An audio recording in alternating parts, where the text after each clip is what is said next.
My name is Dr. Lena Wallace, but 15 years ago I was known as Amara Jenkins, and the last memory I have of that name is standing alone at a busy train station while my parents laughed from inside the train on the other side of the glass as the doors closed between us, and my father shouted, "Let it see how she finds her way home," and I never did.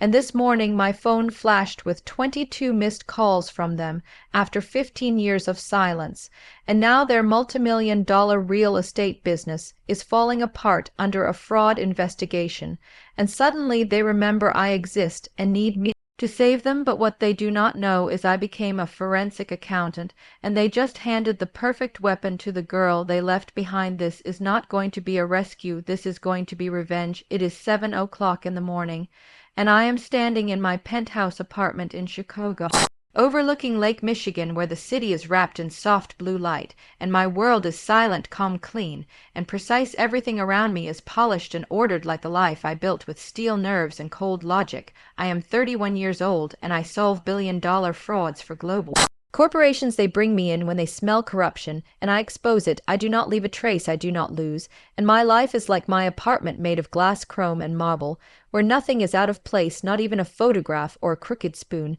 My past is a file I burned, a name I buried, and I have never looked back until now. I move through the kitchen barefoot, the tile cool under my feet, the black coffee in my hand matching the tailored black suit I laid out hours ago, ready for the merger meeting I am supposed to lead at 8 sharp, one that could shift $500 million in assets, and my brain is already running numbers and risk margins until the vibration of my personal phone slices through the silence. Not the work phone, the one that almost never rings, the one tied to the number I told no one about. The screen shows a number with an Atlanta area code, and I stare at it without touching it because that place and everything in it no longer exists for me. I press the side button once to stop the ringing, then again when it calls back, and again and again and again until it becomes a siege, not a call. 22 missed calls flood my screen like a flood of ghosts pounding on walls of my carefully constructed life, and then a message appears. Amara, it says. It is Mom, you have to come home, your father is in trouble.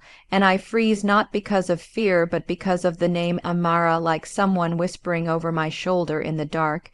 It is a name I deleted a lifetime ago, a girl I buried at the bottom of my mind under 15 years of degrees, promotions, paychecks, and silence. But the message is real, and I feel a cold, slow anger crawl into my spine, not the fire of sudden rage, but the kind that stays frozen like a loaded gun buried deep, and I whisper to myself again and again, my name is Lena Wallace, not Amara, because Amara is dead, and she died the day they left her standing on that train platform. I remember that day with sharp clarity, not like a dream, but like a recording playing behind my eyes. We were in Philadelphia at the 30th Street station. It was loud, hot, and crowded with families and suitcases, and overhead announcements bouncing off tall ceilings. We were not there for me. We were never there for me. We were there for my older brother Jamal, the golden boy, the star student, the charming, perfect son. He was visiting colleges, and my parents, Marcus and Vivian Jenkins, were glowing with pride, treating the trip like a royal tour, while I was just the extra luggage, the shy, quiet girl who carried everyone's bags, including Jamal's, because he complained mine was too heavy and I was too clumsy, which they always said I was. I tripped over someone's suitcase and my backpack burst open, spilling books and a hoodie onto the grimy station floor. My mother did not even look back. She just sighed loudly and said, "For God's sake, Amara, hurry up, the train is boarding." And I scrambled to pick up my things, my heart pounding, as the final boarding call echoed through the station. The beeping of the train doors made me sprint toward them, and just as I reached the edge, the doors began to close. I slapped my hand on the glass and shouted, "Wait!" But my voice was swallowed by the noise, and the doors sealed shut. I looked up, and there they were inside the train, barely 5 feet away. My family. My father lifted his camcorder, yes, the one he had been using to document every moment of Jamal's trip, and he aimed it right at me, then pressed record and smiled, not a kind smile, not a confused smile, a delighted, cruel smile. And then he leaned toward the glass and mouthed, Words clearly perfectly like he had rehearsed them. Let us see how she finds her way home. Jamal burst out laughing, pointing at me. My mother gave a little wave like she was sending off a stranger, and the train began to pull away, at first slow, then faster, until their faces blurred in the window and I stood frozen on the platform. I did not cry, I did not run, I did not scream. I simply watched as the people who were supposed to protect me disappeared down the tracks. Thinking it was funny, they expected me to fall apart, to panic, to get lost and beg my way home like a scared little girl. But what they did not know was I had something they forgot about. I had my grandfather, my father's father, the only person in that entire family who ever saw me as more than a burden. He taught me to read a ledger when I was 10. He let me sit in his study surrounded by old books and the smell of pipe smoke, and he called me sharp. He said I had a mind made for numbers, and before he passed away, just 3 weeks before that train trip, he gave me an envelope and told me never to open it unless I needed to. And that day I needed to. Inside that envelope was $5,000 in crisp bills, a birth certificate with a new name, Lena Wallace, and the address of an old friend of his in Chicago, a woman who ran a boarding house for students, and he said, if you ever need to disappear, this will get you there. So I stood up on that platform, wiped the dirt off my knees, put the envelope back into my bag, and walked away. I never went home. I disappeared, and I became Lena Wallace.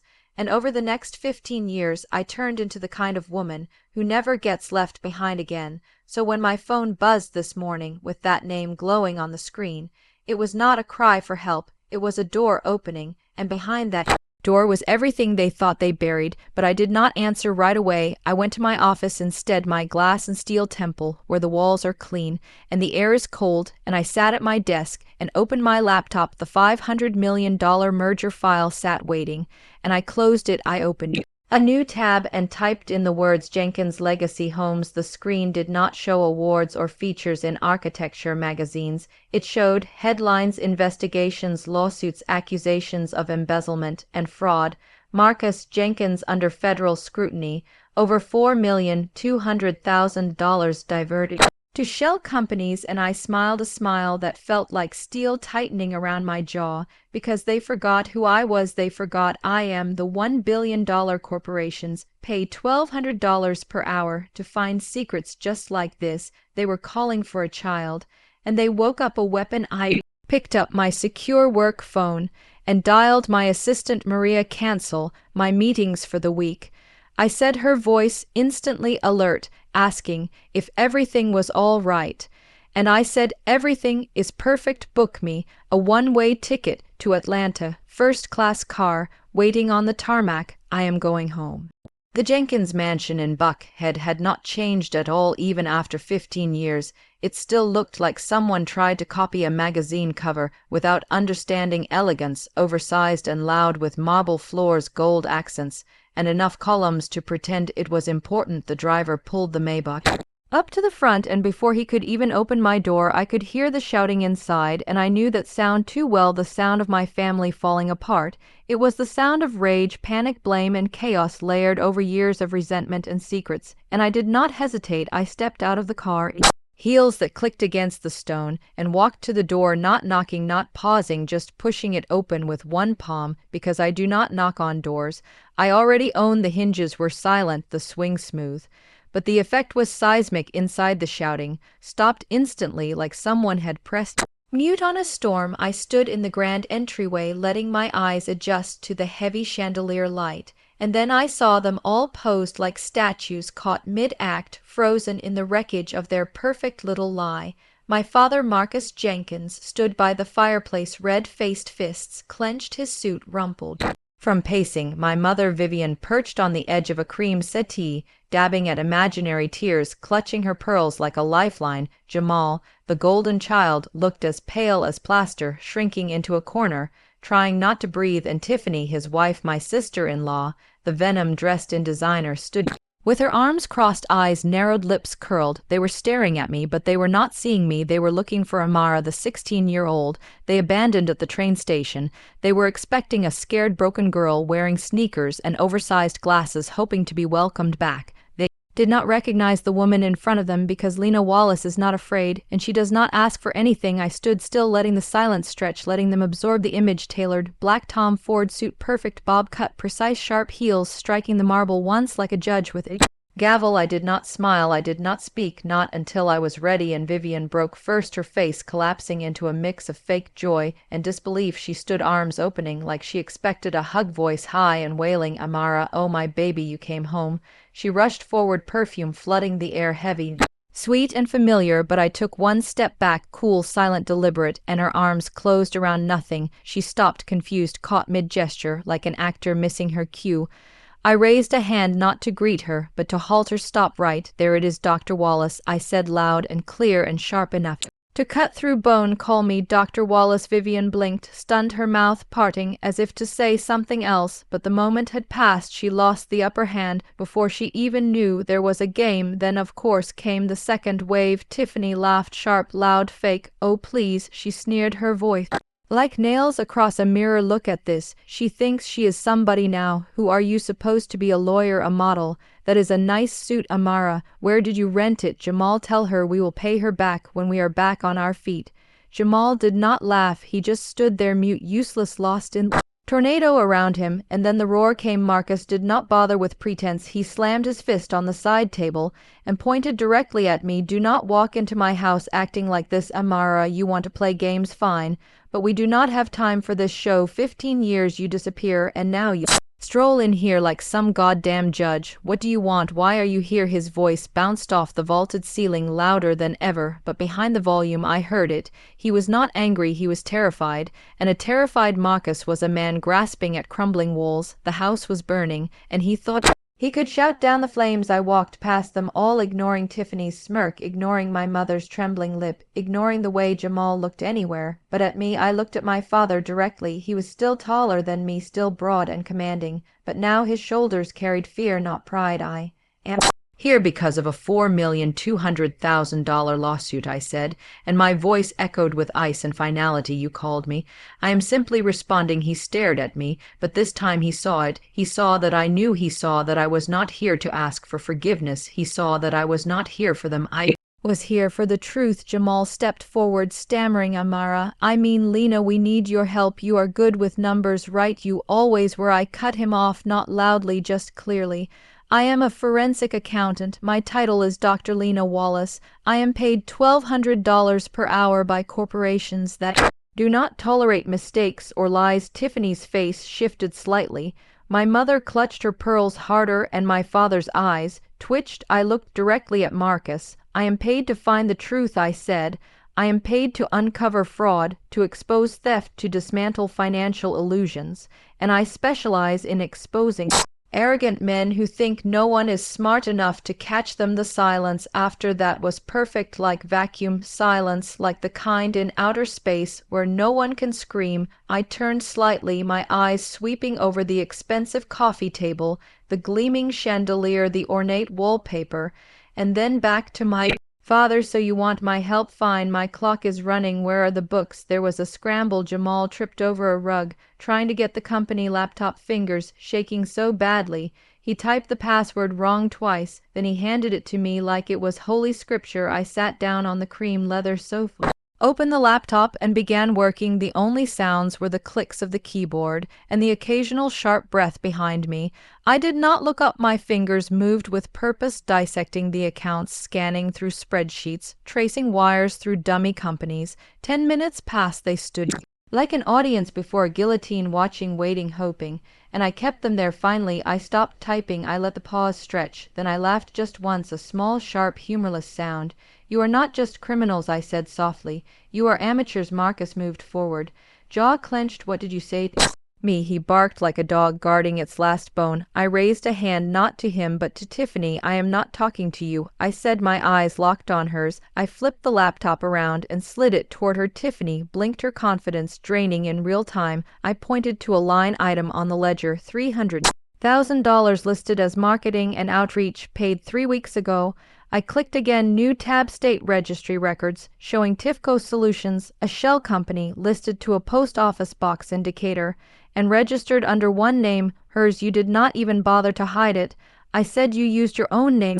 You are not just a thief, you are a lazy thief. Tiffany's mouth opened and shut like a dying fish. She stammered, I do not know what that is. That must be some kind of computer error. I looked at her without blinking. It is not an error, it is a bank transfer and a state registry. You left fingerprints on every transaction. Jamal turned to her, his voice shaking. Tiffany, what did you do? His voice cracked like a child's, and that was all it took. Tiffany exploded, her fear flipping to rage. She stood fast, arms flailing, eyes wide, voice rising. What did I do? She shrieked. What did I do? I married into this dumpster fire of a family. I endured 10 years of lies, of manipulation, of this toxic mess you call a legacy.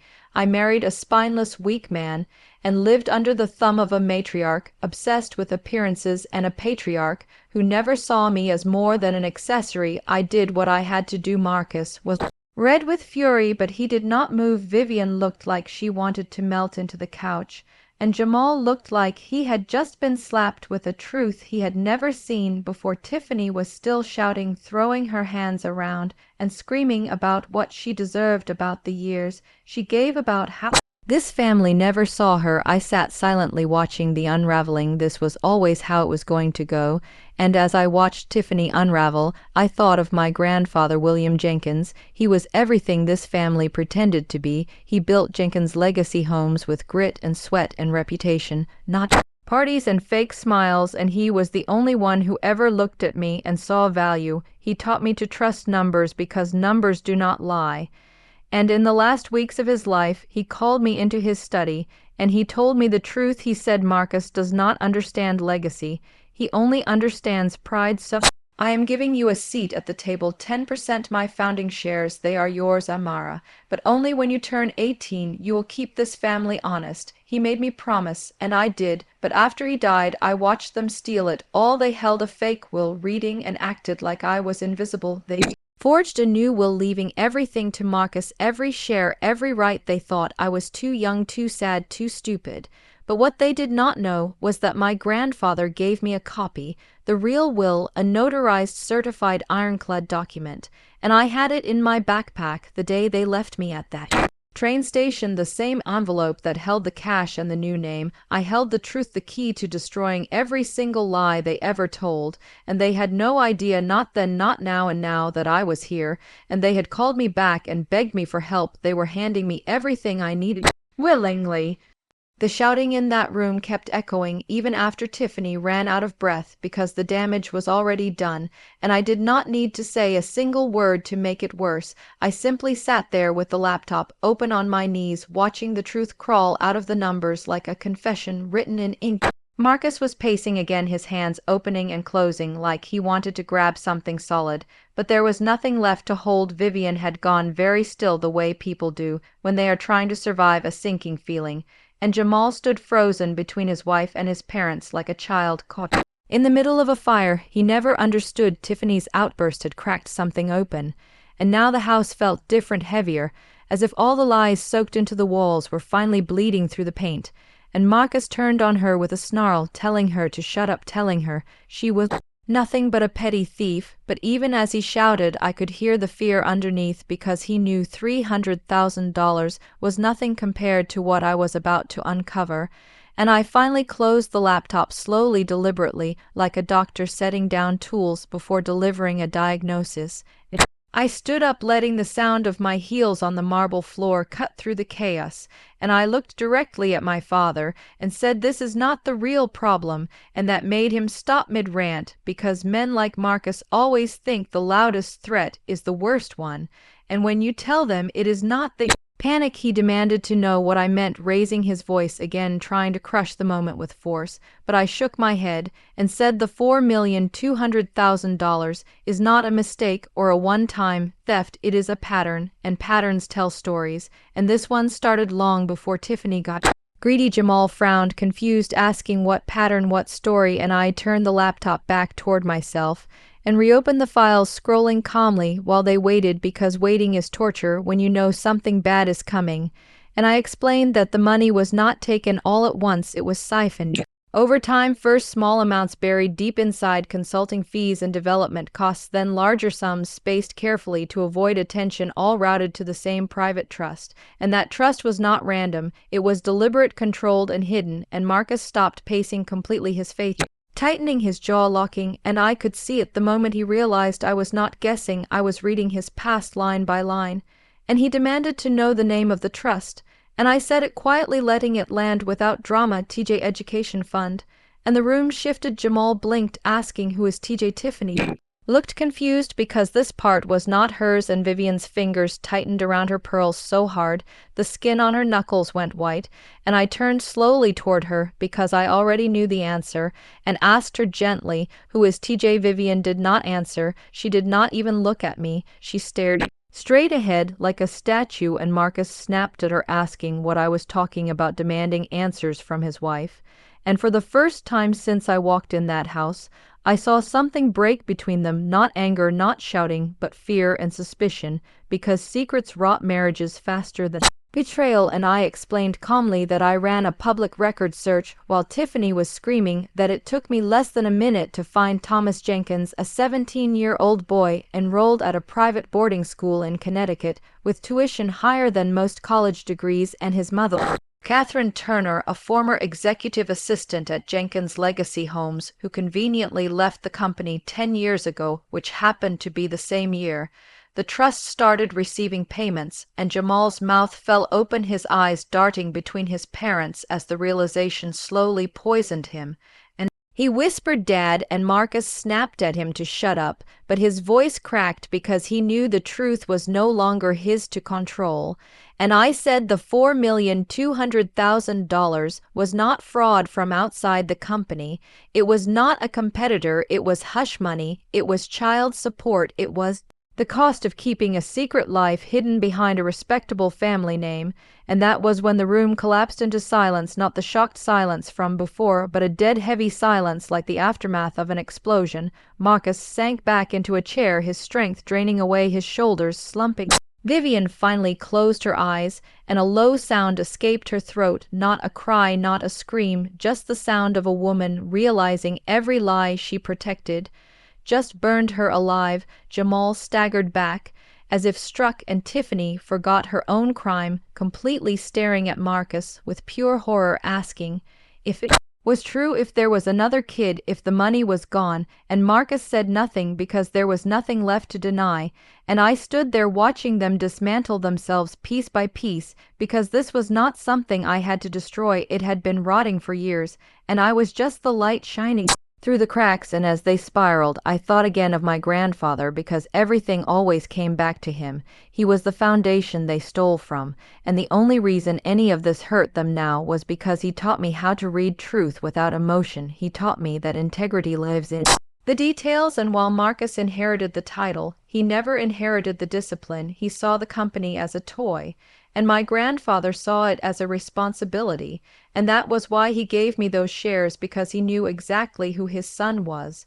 And when my grandfather died, I was 15 and grieving and alone, and they used that moment to commit their first crime, forging his will, erasing my name, stealing my future, and declaring victory.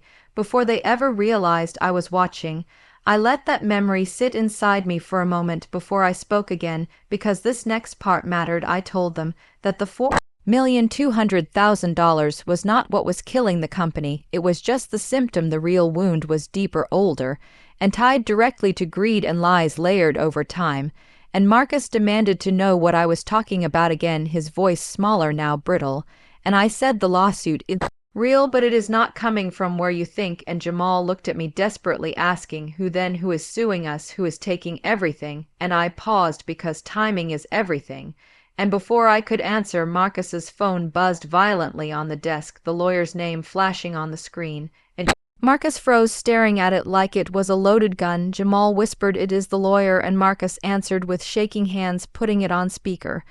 And the voice on the other end was frantic, telling him it was over, that negotiations failed, that liquidation was happening immediately, that all assets were being seized, and Marcus demanded to know who was doing this, who was behind it, and there was a pause on the line before the lawyer said the creditor name WL Holdings, and the room went still, and I smiled, not cold, not cruel, but satisfied, because that name was mine, and Marcus turned toward me. Slowly, his face drained of color, his mouth opening as realization finally crashed into him, asking what WL Holdings was, and I walked toward the window looking out at the garden. My grandfather planted and said it stands for Wallace Lena, and behind me Vivian made a sound that barely resembled a scream. And Marcus stared at me like he was seeing a ghost because he could not understand how the girl he abandoned became the force destroying him, and I explained calmly that while he was busy bleeding the company to pay for secrets, I was building quietly, learning, investing, growing, turning $5,000 into something powerful while he underestimated me, and I told him I started buying his debt years ago through WL Holdings, one loan at a time, one default at a time, until I owned him. And Jamal whispered no like a child who just realized the story has no happy ending, and Tiffany backed away, slowly calculating exits, and Vivian sat frozen, knowing this was not just financial ruin, it was exposure, and I told them I waited until they were desperate, until they panicked, until they called me, and handed me the books themselves, and confessed everything without realizing it, and Marcus surged toward me screaming that I could not do this, that he was my father, that blood mattered, and I looked at him, and said blood did not matter when you left me at that train station, and blood did not matter when you erased me legally to protect your name, and blood does not matter now, because I am not your daughter, I am your creditor, and I am here to collect. And the silence after that was complete, because there was nothing left to argue, no lie left to tell, and I told them the liquidation meeting was scheduled for Monday at 10 in the morning, that my legal team would be there, that the company would be dissolved and all assets seized including the house, and that they had 48 hours to leave. And when I turned to walk out, Marcus whispered Amara, and I stopped just long enough to say, you wanted to see how I would find my way home. I found it. Now get out of my house. And I left there in the ruins of their own making, exactly where they belonged. The next 48 hours passed not in chaos, but in something colder, something quieter, something far more dangerous than screaming or begging. It was the silence of desperation layered beneath fake civility, and beneath the false smiles was the panic that comes when powerful people finally understand they have no power left. I did not return to the mansion until the day of the liquidation meeting, but my security team did, and they reported everything, every frantic suitcase being dragged across the marble, every pathetic phone call begging old allies for favors that would never come, and every door slammed in their faces, because once power slips away, so does loyalty. And by the time I arrived at the conference center for the meeting, they were already seated, already trembling, already trying to act like they belonged in a room they no longer controlled. The liquidation board was seated at the long glass table, papers stacked before them, and at the head of the room stood the woman representing WL Holdings. Me, I was not introduced as Amara Jenkins. I was introduced as Dr. Lena Wallace, sole owner of WL Holdings and primary creditor of Jenkins Legacy Homes, the company my grandfather built and my father destroyed. And as I walked in, all four of them stood: Marcus, Vivian, Jamal, and Tiffany. And the silence that greeted me was not respect, it was fear. I took my seat at the head of the table, calm, composed, already holding every piece of leverage in my hands, and the attorney running meeting began with the formalities listing assets, debts, outstanding judgments, and the order of operations for asset seizure. And Marcus tried to interrupt, his voice weak but sharp, saying there must be a way to negotiate, saying this was all a misunderstanding, and I held up one hand not to silence him with anger but with finality, and said there is no misunderstanding, the numbers do not lie, and the facts are clear. And the attorney nodded, confirming that the evidence submitted by WL Holdings was thorough, precise, and devastating. And one by one each board member voted for dissolution until the company Jenkins Legacy Homes was declared officially defunct, all assets frozen and ready for liquidation. And that moment should have been enough, that moment when every title Marcus ever boasted about was stripped from him, when the legacy he pretended to uphold crumbled into dust. But I was not done. Yet because financial ruin was only half of justice, the other half was truth, and I had carried that truth in a sealed envelope for 15 years, the original notarized will signed by my grandfather 3 days before he died, the will that granted me 10% of the company, the will that Margaret and Vivian had replaced with a forged version, the will they pretended never existed, and I handed it across the table to the court liaison, who opened it, who read it aloud, and who nodded solemnly, then looked directly at Marcus, and said, "We will be investigating this further." And in that moment, Marcus did not speak, he did not argue, he did not scream, he simply sank into his chair like a man who just heard the cell door close behind him, because forgery of legal documents is not a civil matter, it is a felony, and it does not matter how long ago it happened. When the original document resurfaces, everything resets, and I turned to the district attorney representative seated at the edge of the room and said, "The rest of the documentation is in the digital file you received this morning, including bank records, wire transfers, shell company registrations, and of course the internal emails linking Tiffany to Tifco Solutions." And the DA nodded, slowly scribbling notes as the weight of what I handed them became clear. And that was when Vivian finally spoke, her voice cracked and full of panic, asking how I could do this to my own family, begging for mercy, saying we were blood, and Jamal echoed her, saying we made mistakes, but we can fix it together, and Tiffany, of course, said nothing, her eyes darting toward the door, as if she could still escape this somehow, and Marcus just stared at the table, his fingers clenched around the edge like it was the last solid thing in a world that was crumbling around him. And I looked at all four of them, and I said, "I am not destroying my family, I am exposing the truth you destroyed yourselves when you made a joke out of abandoning a 16-year-old girl and thought she would stay lost forever." And I stood up, letting the weight of that moment settle over them, and I walked out of the conference room, not as Amara Jenkins, not as the girl they left at the train station, but as Dr. Lena Wallace, the woman who found her own way home and turned their cruelty into her fuel. And outside in the hallway, my lead counsel walked beside me, asking what I wanted to do with the physical assets, the cars, the properties, the mansion, and I said, "Sell everything, auction the contents, and donate half the proceeds to educational foundations for girls who age out of foster care, because that is who I could have been if I had not fought my way out, and keep the rest rebuilding the company the right way in my grandfather's name." And he nodded, saying it would be done, and I went back to my new home, not the glass box in Chicago, but a warm, quiet condo in downtown Atlanta, where the light hits the walls softly, and the air feels like peace. And I opened the last drawer in my office and pulled out the envelope, the one with the original will, the birth certificate, the $5,000 now replaced by documents worth millions, and I held it in my hands for a long time, because this envelope was not just paper, it was the map that led me back to myself. And I remembered the girl who stood on that train platform with nothing but a backpack and a name that no longer protected her, and I whispered to her, "You made it."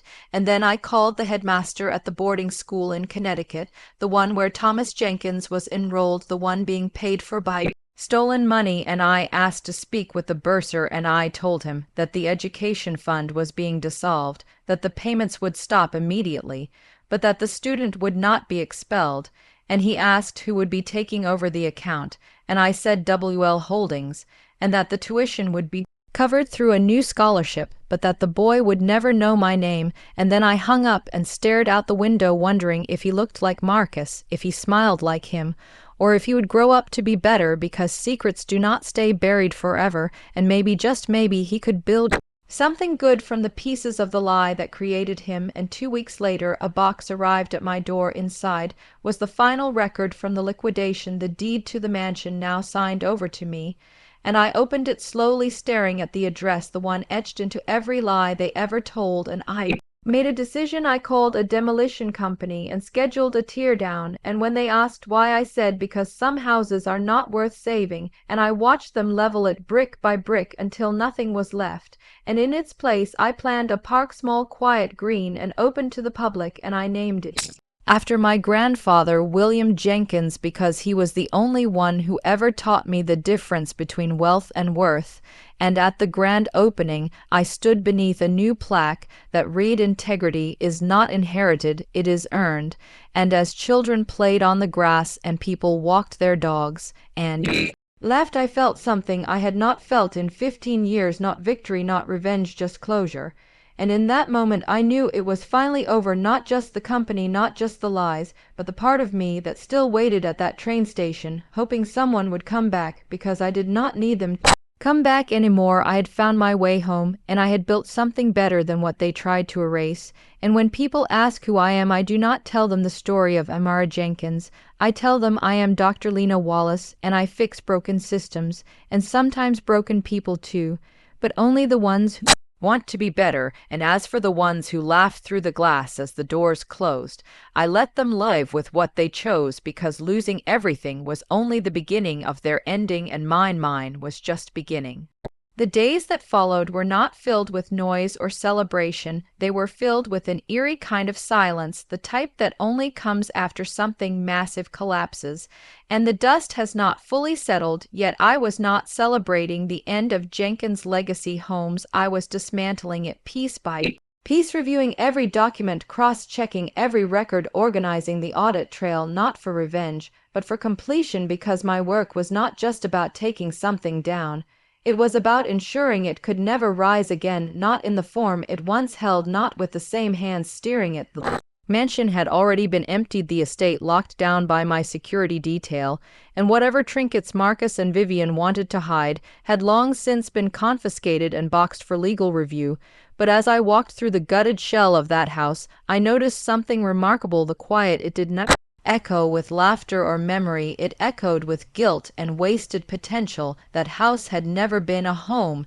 It was a museum to appearances, every room curated, every piece of furniture selected not for comfort, but for how it looked to outsiders, and now the facade had crumbled, and what remained was cold, expensive emptiness. The pool was dry, the chandeliers were dusty, the grand piano untouched, probably never played. And when I walked through what used to be my room, a converted office they once claimed was too small to decorate for a girl like me, I saw that they had never taken my bed out of storage. After they left me, they just pretended I had never been there at all, and somehow that hurt more than the train station, more than the camcorder, because it proved that my absence was never accidental. It was planned and forgotten, like trash taken out and never mentioned again. I stood there in doorway, remembering the day I returned to that house a week after being left behind, and no one had come looking for me. I had stood on that porch, half expecting them to answer the door in tears, and yet no one did. I never rang the bell, I never knocked, because I knew even then that I was already gone in their eyes. And as I walked out of that room, I made a decision. The house would not be sold, it would not be rented, it would be erased, and the land would be rebuilt into something that served the people, not the image, because wealth without purpose is rot, and purpose was something my grandfather never forgot. He built homes, not mansions. He built for families, not for legacies, and I wanted to return that spirit to the ground he once owned. So I scheduled the demolition and ordered every brick removed. I watched the walls come down, and I did not blink, I did not flinch. I stood at a distance and let the dust wash over me like baptism, because this was not just the end of a building, it was the end of a lie, and the start of something real mean. While Marcus was unraveling, the legal system had caught up fast. The district attorney's office had launched an official investigation into corporate fraud, document forgery, and embezzlement. The charges were stacking up quickly, and I had made sure they had everything they needed. Tiffany was called in for questioning first, and she arrived in a bright red dress and oversized sunglasses, like she still believed she could spin this into a misunderstanding. But the evidence against her was airtight. Tifco Solutions was not just a fake company, it was registered under her name. It was used to funnel money directly from the company, and the transaction records linked her bank account to every illegal payment. And when she realized she could not talk her way out, she turned on everyone else, blaming Jamal, blaming Marcus, blaming even Vivian for not stopping it. And in doing so, she gave the DA even more fuel. Vivian was the next to face interrogation, and despite her polished look and composed posture, the investigators saw right through her. They asked about the original will, the forged version, the signatures, the affidavit, and Vivian tried to cry, but crocodile tears do not work when facing prison, and I knew from the report that when asked directly if she had participated in the will forgery, she hesitated long enough for the answer to be clear. Her silence screamed louder than denial, and Marcus was spiraling. He had always been a man of pride, a man who spoke loudly, dressed boldly, and lived like he was untouchable. But now his calls went unanswered, his emails were ignored, and his so-called friends were vanishing like smoke. And I heard from one of my contacts in the DA office that Marcus had tried to shift blame to his legal team, saying they mishandled documents, saying he had been unaware of certain transactions, but the evidence was clear and undeniable. The transfer approvals had his name on them, his password, his authorizations. He signed every check, he signed every lie. And when they pulled the camcorder footage from that fateful trip to Philadelphia, they found it intact, perfectly preserved, a clear shot of him filming his daughter pounding on the train door, a video he had proudly saved in a private folder labeled Family Trip, and the irony was so thick it was almost poetic because that video became exhibit A in the child abandonment case reopened under Georgia law. The moment we proved he declared Amara a runaway under false pretenses, the state took interest again, and when I submitted documents showing how they filed to sever parental rights and reclassified me as a ward of the court, their lies began to collapse like dominoes. They had not just abandoned a child, they had erased her. And now the law saw what they did, and it could not be unseen. And Jamal, oh Jamal, he was the quiet one in all of this, the boy who laughed from the train window but never led the charge. He tried to keep his head down, tried to avoid the storm, but it caught him anyway, because weakness in the face of evil is not innocence, it is complicity. And with the company gone, the money frozen, and the house destroyed, Jamal was left with nothing, no title, no power, no safety net. And one day I heard from an old cousin that Jamal had been spotted in a downtown library, staring at a computer screen, trying to write a resume for the first time in his 34 years of life. He was jobless, broke, and divorced. Because the moment Tiffany realized there was no money left, she filed the paperwork and walked out of his life as quickly as she had entered it. She took what she could and left him with a couch, a duffel bag, and a list of charges still pending, and I did not feel sorry for him, not because I wanted him to suffer, but because he never once stood up for what was right, and silence is a choice, and choices have consequences. And while they flailed, I rebuilt from the ashes of their destruction. I kept the Jenkins name where it belonged, in courtrooms and headlines, but I rebranded the business under a new banner, Wallace Developments, a firm dedicated to affordable housing in underserved communities. I hired people who knew the value of work, and I trained women who had been through the foster system to become accountants, developers, project managers. I offered internships to girls who had aged out of the system just like I nearly did, and every time I walked into a project site, I carried with me the quiet voice of my grandfather reminding me that numbers tell stories and truth is found in balance sheets, not in family dinners. And I created something real, something sustainable, and I made sure every contract included a clause that guaranteed transparency and community involvement. No more smoke and mirrors, no more staged perfection, just honest work and legacy that meant something, and people noticed slowly at first. Then with respect they saw what I built and began to believe that not all inheritances are monetary, some are forged in fire and silence and earned through resilience. And every time someone asked why I was so strict with documentation, so obsessed with clarity, I told them a story not about my family, but about the numbers and what they hide when no one is watching. And when I passed that original will to the court and watched them compare it with the forged version, I knew my grandfather was still with me, not in memory, but in mission. And when they finally arrested Marcus Jenkins, charging him with embezzlement, forgery, and obstruction, he did not fight it, he did not shout. He simply sat there in silence because there was nothing left to say. And the day I stood on the courthouse steps after the conviction, a reporter asked me what it felt like to destroy my own father, and I looked at her and said I did not destroy anyone, I simply revealed the truth, and sometimes truth is heavy enough to do the rest on its own. And I walked away from that building into a city that once knew me as a ghost and now knew me as the woman who came back stronger, smarter, and unshakable, because you cannot kill someone who already survived the worst thing and walked out of it, holding the receipts, and in the quiet that followed, I finally understood the meaning of justice, not revenge, not power, just the steady, unflinching correction of a wrong, so old it forgot how to scream, and I let it go, not the memory, not the truth, but the weight, and I walked forward one step at a time into a life I had built entirely by choice.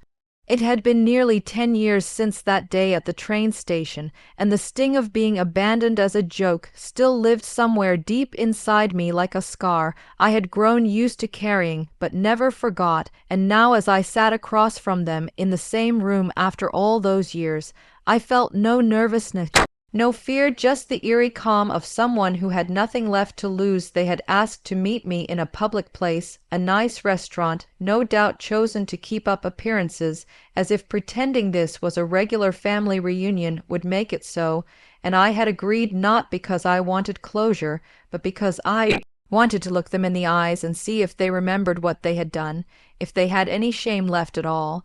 My father arrived first in a navy suit that looked just like the one he wore in the photos I had studied over the years, the same proud posture, same smug smile, but time had added lines around his mouth and eyes, the kind that came from worry, not laughter.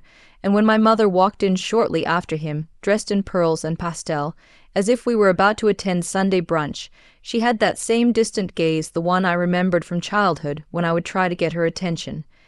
She would be too busy on her phone to notice me. I watched them as they approached the table, and I remained still composed, and when they greeted me with a cautious hello, I simply nodded, not offering any warmth, because they had not earned it, not now, not ever. They tried to talk about the weather, about how nice the city had become, how expensive everything was, as if we were acquaintances catching up, but I interrupted them with a single sentence. "I remember the station," I said, and the color drained from my father's face instantly. My mother blinked slowly, like her mind was trying to grasp how far back I had just pulled them. She opened her mouth as if to speak, but I raised my hand slightly, not to silence her, but to remind her I was leading this conversation. Now I asked them why they did it, not angrily, not with bitterness, just flat, like a question that had waited too long for an answer, and my father cleared his throat, glanced around the restaurant, and leaned in like he was telling a secret. He said it was supposed to be funny, a joke, a harmless lesson in independence, and that they never thought I would actually stay behind, that I would cry and run and chase the train like in movies,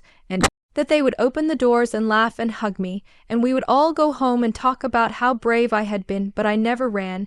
He said, almost whispering that line, as if he was still trying to understand it, and I stared at him and asked, "Then why did you never come back? Why did no one get off train and search? Why was I left there for hours, for days? Why did you tell the police I ran away?" And my mother finally spoke, then her voice cracking slightly as she said, "We panicked. We did not know what to say. Your father was already in hot water with the company, and a child abandonment charge would have ruined everything, and you know how the media is," she said, as if I was some tabloid threat waiting to explode.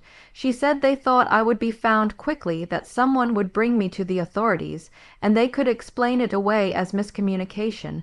But when they realized the train surveillance footage showed everything, they were advised to stay quiet to avoid scandal, and that I had become a liability more than a daughter. And those words hit like a hammer, not because they were unexpected, but because they were finally being spoken aloud. I was a liability, not a loss, not tragedy, just a risk to their careers. And I asked them, "Do you know what it felt like to sleep under a bench at age 9, to hide from strangers, to wait for parents who never came?" And they said nothing, because what could they possibly say that would make that image disappear? I told them about the woman who found me, about the shelter, the system, the years of feeling like I did not belong anywhere, and how I had to claw my way into every room because their silence followed me like a curse.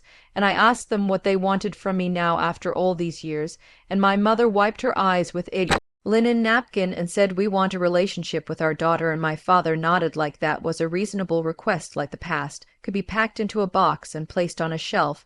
And I asked why now, and they admitted they had been contacted by someone, a distant relative, who had seen a news article about me winning an award for community leadership and building programs for abandoned youth. And suddenly I was valuable again. Suddenly the daughter they forgot was someone they wanted to stand next to in photos.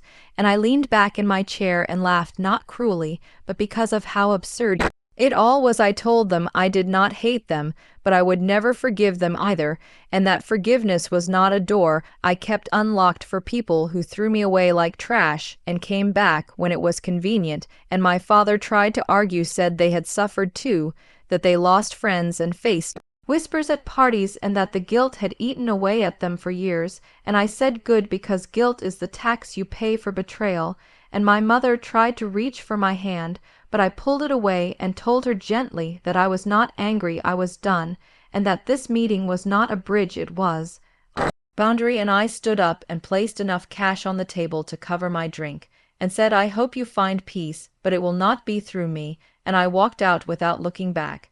And the moment I stepped into the street, the sun hit my face like freedom, and I realized that letting go was not weakness. It was power, and that the past could not hold me unless I invited it in, and I chose instead to walk forward knowing that I had survived the worst day of my life and turned it into the reason I now had purpose, and as I crossed the street and heard the light change behind me, I felt something shift. Not in the world, but in me, a final click like a door closing for good, and I kept walking, heart steady, eyes clear, knowing I had just closed the chapter that started with a train door slamming shut and ended with me choosing myself. In the months that followed that tense meeting, I found myself thinking more often about what healing actually looked like, because even though I had said my piece and walked away strong, it did not mean the ache had vanished. It lingered like the aftertaste of something sour, something that never fully left your tongue, no matter how many sweet things you tried to cover it with. I went back to work with the kids at the shelter, young faces who had lived through stories even darker than mine, and yet they smiled and laughed and held on to hope like it was the only thing they owned, and maybe it was. And I poured myself into building new programs, workshops, therapy groups, mentorship chains, anything that could help them not just survive, but actually live, because I knew firsthand what it meant to walk the edge between being forgotten and being saved. And every time a child would look at me with that quiet look, the one that says, please do not leave me too, it hit me somewhere deep behind the ribs where the old pain used to live, and I gave them everything I wished someone had given me when I was 9. I spoke at conferences, shared my story at panels, never with bitterness, but with truth. Because hiding the ugly parts did not help anyone, it only kept the shame alive, and I was done being ashamed of what they had done to me. And somewhere along the way, a documentary crew approached me, a small team working on stories of resilience, and at first I declined. I was not doing this for cameras, I was doing it for the kids. But then one of the teenage girls at the shelter said, you always tell us not to hide, maybe it is your turn. And those words landed hard, so I agreed, and the filming began quietly, carefully, respectfully. They followed me through the shelter, through the late nights at emergency centers and the early mornings at court hearings, and they asked about the train station, and I told them what happened in simple words like laying down bricks to build a path back to that day. I even went back to the station with them, stood on the same platform, looked at the same clock, and watched the trains come and go, as if trying to catch a glimpse of the version of myself that had been left behind.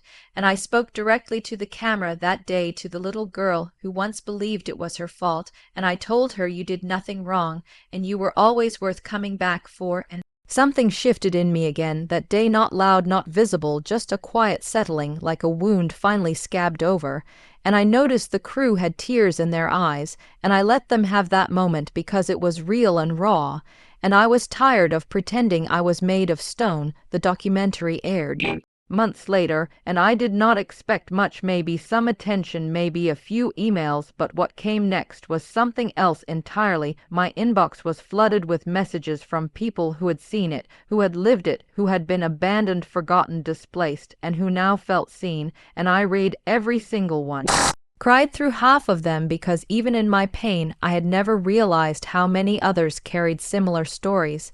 And one message stood out. It was from a man who said he was a retired social worker, and that he had seen a girl at a train station nearly 20 years ago. She had looked lost, scared, sitting with her knees hugged to her chest near a vending machine, and he had reported it to a nearby officer, but he had always wondered what happened to her. And he wrote, I think that was you, and I never stopped thinking about you. And I wrote back, thanked him, told him yes, it was me, and we ended up speaking on the phone for hours, and he cried, apologized for not doing more, and I told him he did enough because someone noticed, and sometimes that is the first miracle, and I realized that for every person who hurt me, there had been someone who tried even in small invisible ways, and those people mattered too, and the media attention brought more than letters, it brought scrutiny as well, and my parents, who had mostly remained silent during the documentary phase, now felt compelled to speak their version of events, and they released a carefully worded statement saying they regretted their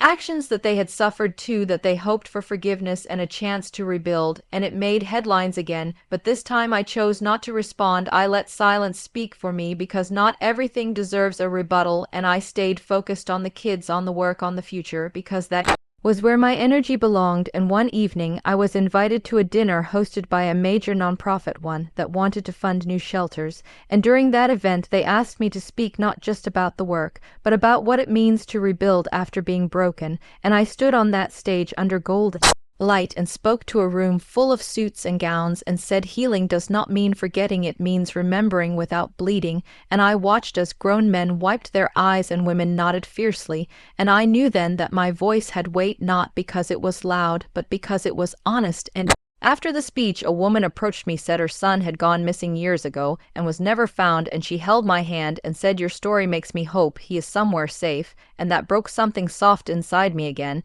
and I hugged her tight and whispered, "I hope so too," and I meant it. And weeks later, I was awarded a community recognition, not for the past, but for the future I was building, and I stood there with the plaque in my hand and thought about how strange life is, how it loops and twists and brings you back to the places you once feared and makes you stand tall in them.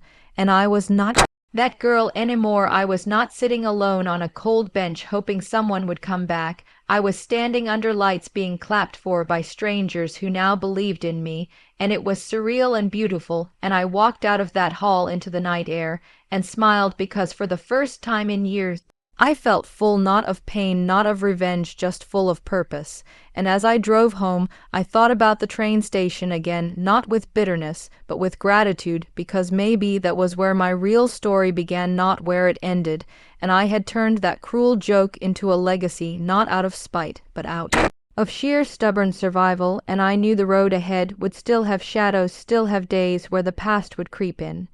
But now I had the tools, the people, the strength to face it.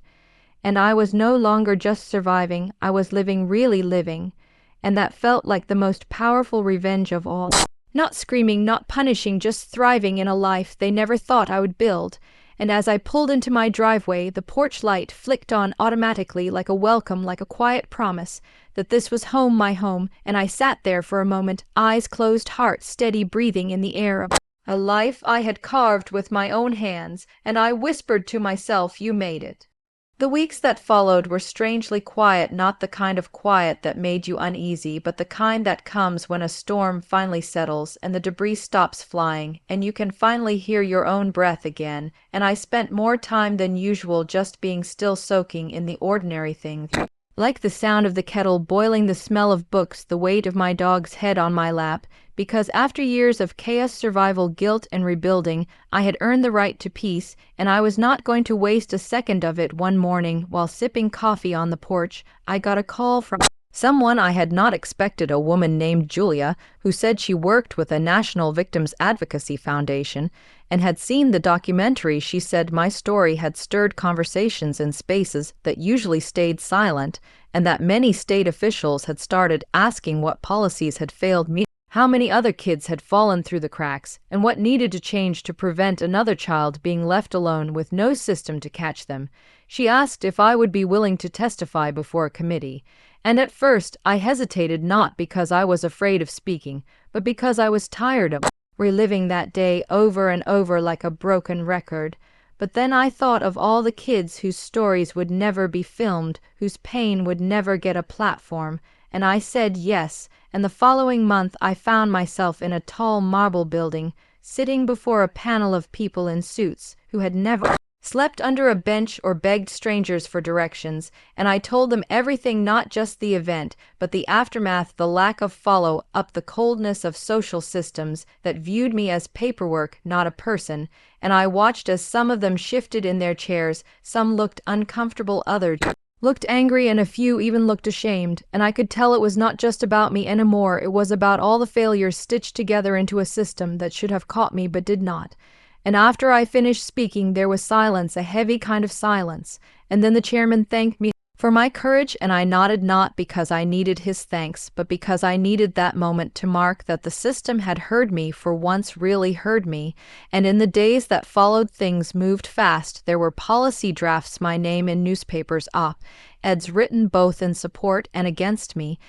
I did not care about the noise because I knew what I stood for, and no headline could make me forget the cold tiles of that train station floor or the burn of betrayal in my 9-year-old chest. And one night I received an invitation to a gala hosted by the foundation that had contacted me. It was fundraiser and awareness event, and they wanted me to be the closing speaker. And again I paused, unsure if I had more left to give, but then I remembered my promise to myself to never hide, and I accepted. And the night of the gala I wore a dark green dress, the same color as the scarf I had worn that day at the station, the one I had lost in the rush, and it felt symbolic, like reclaiming a version of myself that had been left behind. And the room was full of powerful people, donors, lawmakers, survivors. And as I stepped up to the podium, I felt that old sting rise in my chest, but I pushed through. Began not with pain, but with gratitude. I thanked the people who did the work quietly behind the scenes, the social workers, the counselors, the volunteers who never made headlines but saved lives every day. And then I told them that healing is not about erasing the past, it is about learning how to carry it without letting it drag you down. And I could see tears glistening in the crowd, people holding hands, leaning into one another. And when I finished, the applause was long and real, and I stepped down and walked straight into the arms of the program director, who whispered, "Thank you for saying what so many of us never could." And it hit me then that maybe my story was not just mine anymore. Maybe it belonged to everyone who had ever been left behind and decided to come back stronger. And on the drive home, I played old music, songs I had loved before that day, before everything changed, and I sang loudly off key, laughing between the lyrics, and it felt like reclaiming something innocent, something untouched by grief. And the next morning I got a message from an unexpected name, my childhood best friend Lena. She said she had seen the documentary, had cried through all of it, and had no idea what had happened, and that she had thought I had moved away or changed schools, and that when my parents told her I had run away, she believed them because she was a child and they were adults, and that she felt sick now knowing the truth, and she wanted to meet if I was open to it. And after some thought, I said yes, because Lena had been a part of the good memories, the before memories, and I wanted to see if any of that still lived in her. And we met at a coffee shop near the old neighborhood. And when I saw her, I was shocked by how much and how little she had changed, and she cried when she hugged me and said she was sorry 100 times. And I told her she had nothing to apologize, for she had been a kid like me. And she said she never forgot me, always wondered, and that it haunted her, that she never looked for answers. And we sat for hours talking about the past and the gaps and lies, and slowly piecing together memories. And I realized that reconnecting with her felt different. It felt healing, not like going backward, but like picking up a photo that had been torn and taping it back together. And after that day we stayed in touch, not daily, but often enough, and it made me feel like maybe not everything from my childhood had been stolen. Maybe some things had just been paused and were waiting for me to return. And I started thinking about writing a book, not because I thought I was special, but because I knew stories saved lives, and that mine might be the key for someone else. And I started drafting chapters between my work shifts, scribbling notes in my phone, narrating pieces into my recorder when I could not sleep. And the words flowed not perfectly, but honestly, and every chapter I wrote felt like another stone lifted off my chest.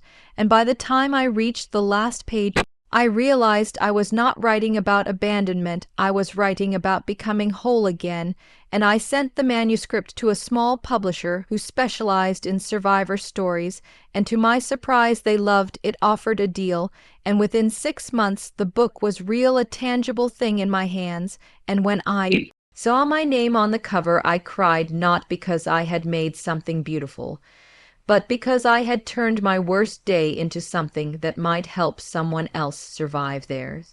After the book release, the messages started to pour in from people I had never met, readers who saw themselves in my story, who said it made them cry, made them scream, made them finally talk about what they had buried for decades. And I read every single one of them, even when it hurt, because I knew those voices deserved to be heard even in private, and some were from adults who had gone through similar childhood abandonments, others were from teenagers still living inside the storm, who said my words gave them courage to ask for help, and one letter came from a woman in her 60s who said she had been left in a grocery store in 1968 and spent the next 10 years bouncing between shelters and foster homes, and that she never spoke about it until she read my book and decided her silence had served its time, and I kept all those letters printed, each one stored them in a box that became sacred, not because it held praise, but because it held proof that my pain had purpose. And that winter I was asked to appear on a major morning show, not a short clip, but a full feature with an in-depth sit-down and a segment revisiting the train station. And when I returned to that place, camera crew in tow, something strange happened. I did not break, I did not cry, I did not collapse into that little girl again. Instead, I stood there taller somehow, and the cold tiles felt less cruel and more like stone markers of how far I had come, and we filmed the segment in one take, and when it aired the next week I braced for backlash, but instead it trended for 48 hours and became the most shared story on that network in months, and my social media exploded. But I stayed grounded, kept my circle tight, and focused only on what mattered, and during that time I also got a call from someone I never thought I would hear from again. My father. He had seen the show, heard the interviews, read the headlines, and he wanted to talk. He said he had things to explain, and for a while I sat with that message, unsure of what to do, unsure if I owed him a reply, unsure if opening that door again would be strength or stupidity. But then I realized I did not have to decide alone. I called my therapist, my mentor, and even Lena, and each of them reminded me that this decision was mine to make and mine alone. And after many sleepless nights, I agreed to a video call, nothing in person, not yet. And when his face appeared on the screen, it was like looking at a memory with wrinkles. He looked older, thinner, more tired than I remembered, and for a moment I felt nothing, just silence, and he said my name softly like it still belonged to him, and then he started to cry, not loud sobs, but quiet, shameful tears. And he said he was sorry 1,000 different ways, said he had been stupid, said it was a joke that turned into a mistake, that turned into a lie, that turned into a wall too big to climb. And I listened quietly, not because I forgave him, but because I needed to hear him acknowledge the weight of what he did. And when he asked if we could rebuild, I told him honestly that I did not know. I told him trust is not a faucet you can turn on with words, that it takes years of action, and that he may not get the version of me he wanted, but he could try to earn the right to know the one that exists now. And we ended the call on that note. No promises, no hugs, no closure, just truth. And over the next few months he sent small letters, not often, but regularly, always reflecting, never demanding. And it was strange to see effort where once there had been absence, and I did not respond right away because I was still learning how to hold space for someone who had once emptied it. But I kept the letters tucked away, unread, but not unseen, and during that same season I was invited to a national policy forum where survivors of all backgrounds came together to propose legislative reform, and I sat on a panel next to a woman who had survived trafficking, a man who grew up in a cult, and a teacher who had exposed a broken school system. And for the first time I realized that survival has many shapes, but all of them require a kind of fire that never truly dies. And we spent days debating laws, budgets, terminology, but underneath it all was a shared hunger to make things better for the next generation.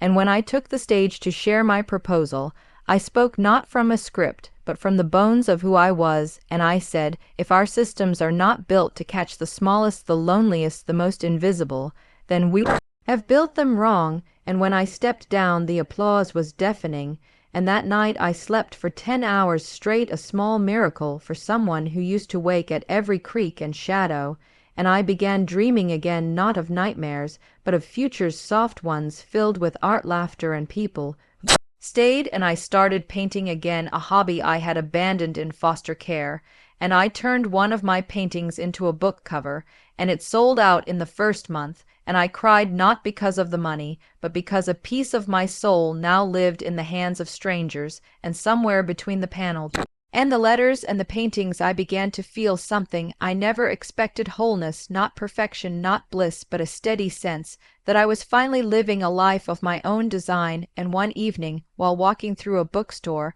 I saw a little girl sitting cross-legged on the floor reading my book, and her mother standing nearby, and I heard her whisper, "Mama, this happened to her," and the mother nodded with tears in her eyes, and I smiled quietly and walked out into the cool night air, heart full and hands steady, and I knew then that no matter what came next I had turned my deepest wound into a bridge, and maybe, just maybe, others could walk across it too.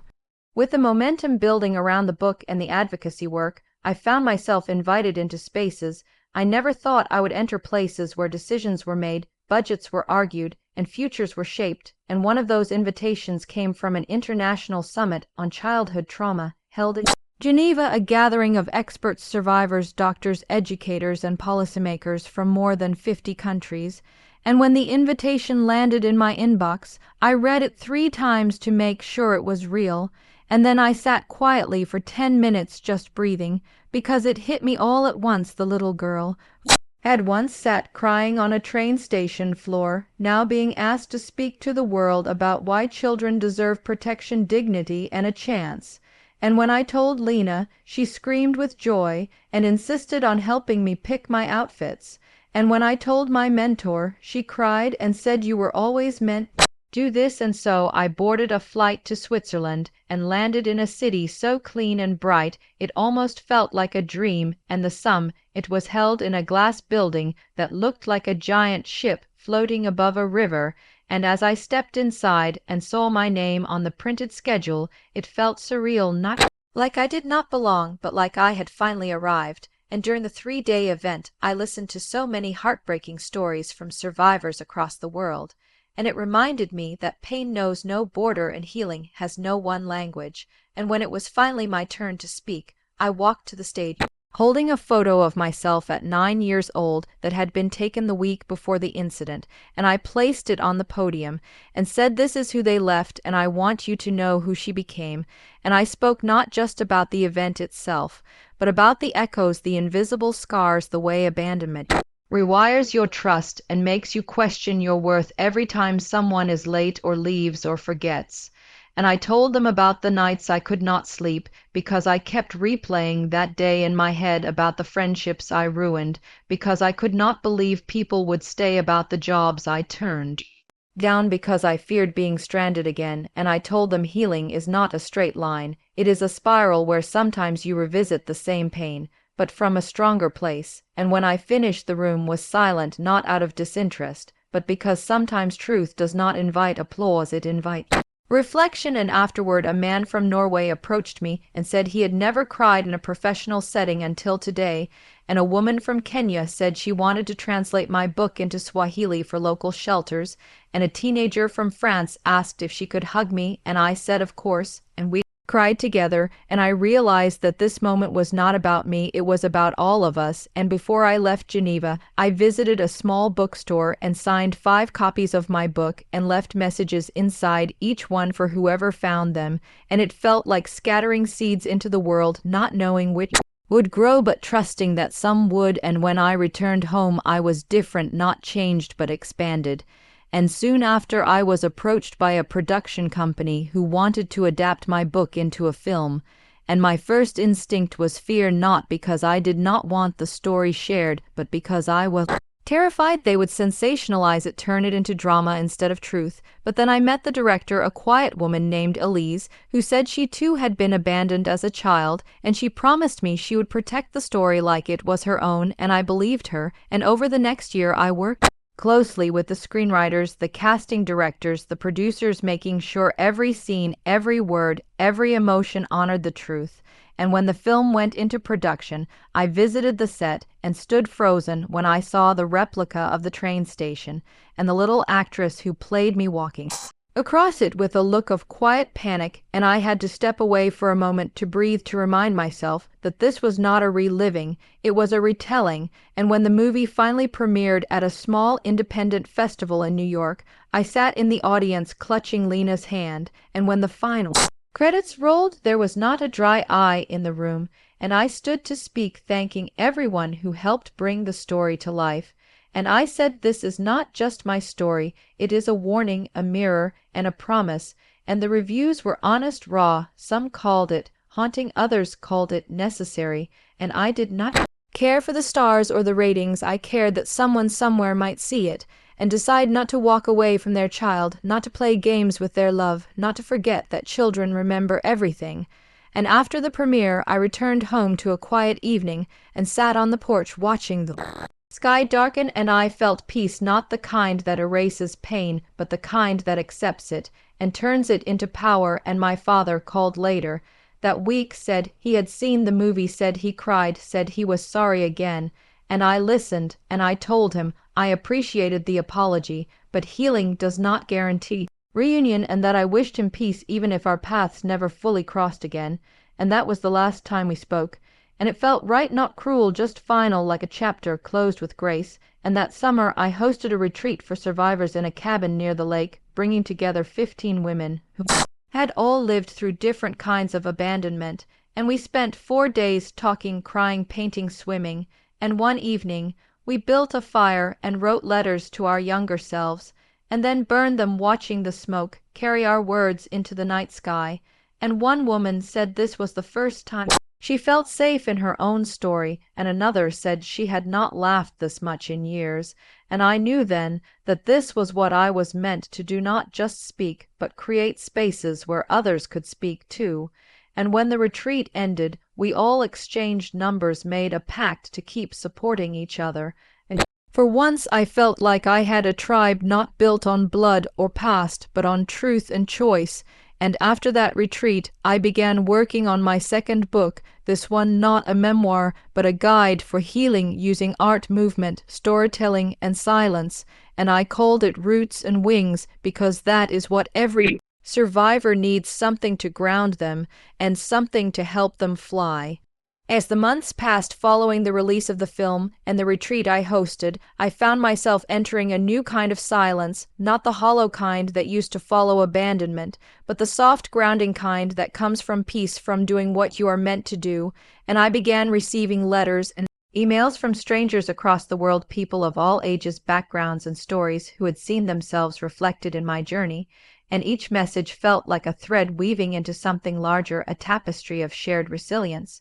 And I made it a ritual to read one letter each morning before writing my second book. And one afternoon a letter arrived from a woman in her 60s who wrote that she had been left at a church by her parents when she was 4 and had never told a soul until now. And she said that watching my film had given her language for what she had buried, and that now in her retirement she was finally starting therapy. And I sat there holding that letter, trembling, because it reminded me why truth matters and how stories can reach into places even time cannot touch. And around the same time, a teacher from a school in New Zealand reached out asking permission to use my book in their trauma awareness curriculum, and I said yes, of course. And I recorded a video message for their class where I reminded the students that their pain was never too small to be valid, and their voices were never too quiet to be heard. And one of those students later messaged me to say he had reported his own abuse to a counselor for the first time and thanked me for giving him courage. And I cried in my kitchen reading that because sometimes healing feels abstract, but then moments like this make it solid and real and mean. While Lena had started her own journey training to become a trauma-informed yoga instructor, and she said it felt like a full circle moment for her, like the support she gave me all those years ago was now blooming into something of her own. And I supported her every step of the way, attending her final certification retreat, cheering her on as she led her first public session, and seeing the joy in her eyes reminded me that sometimes the ones who hold us also need space to be held, and I made sure she knew how deeply grateful I was for her presence in my life, because without her I might not have made it through those early years. And as the second book neared completion, I faced a challenge I had not expected: imposter syndrome again, not because I doubted my story, but because this book was not about what happened, it was about what came after, and I feared it might not be enough, that people only wanted the dramatic parts, the trauma, not the quiet parts of recovery. But my editor reassured me and said people need both the wound and the wisdom, and so I kept writing, weaving together exercises, reflections, and stories from others who had walked the same path, and I included drawings, poems, meditations, and personal letters to my younger self. And when I finished the final chapter, I felt a deep sense of release, like I had emptied something from my spirit onto those pages, and the book was published in the spring of 2015 with the title Roots and Wings, and the cover featured an illustration of a tree with half its roots exposed and a single bird taking flight, and it was received warmly, not as loudly as the first book, but more intimately.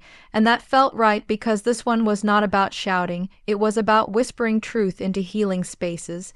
And in the weeks that followed, I was invited to speak at wellness centers, therapy retreats, and even a women's prison, where I met inmates who had been incarcerated for years and yet still carried childhood wounds that had never been addressed. And one woman told me she had read my book in the prison library, and it made her realize that what happened to her as a child was not her fault, and that she had spent her life paying for someone else's cruelty. And she said that after reading it, she started painting again for the first time in 2 decades, and I asked to see her work, and when she showed me a portrait she had drawn of her younger self, it moved me more than any gallery ever had, and I asked her permission to include her story and art in a future edition, and she agreed with tears in her eyes. And I left that prison reminded that healing does not depend on freedom or environment, but on willingness and access, and that sometimes the places we think are the most broken can be where the most powerful transformation begins. And meanwhile, I kept receiving updates from the survivors of the first retreat,